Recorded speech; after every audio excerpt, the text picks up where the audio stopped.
Greetings and blessings to all of you.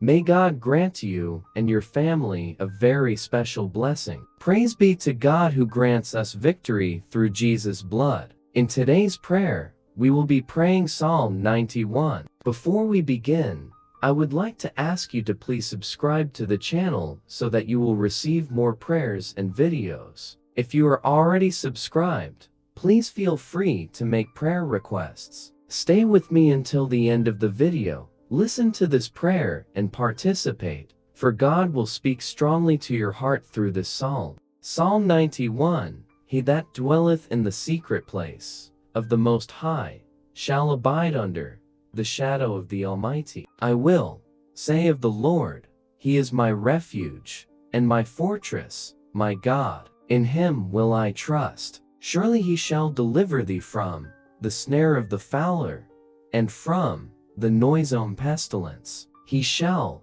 cover thee with His feathers, and under His wings shalt thou trust. His truth shall be thy shield and buckler. Thou shalt not be afraid for the terror by night, nor for the arrow that flieth by day, nor for the pestilence that walketh in darkness, nor for the destruction that wasteth at noonday.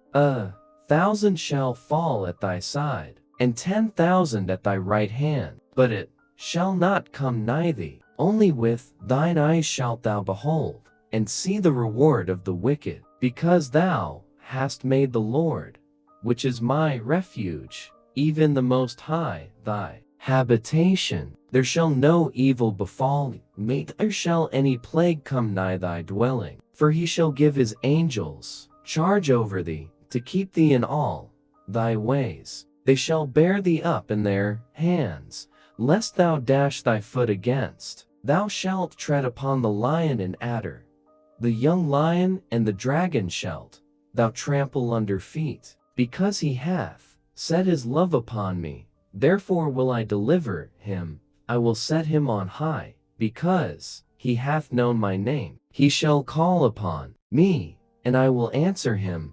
I will be with him in trouble. I will deliver him and honor him. With long life will I satisfy him, and shew him my salvation. Amen.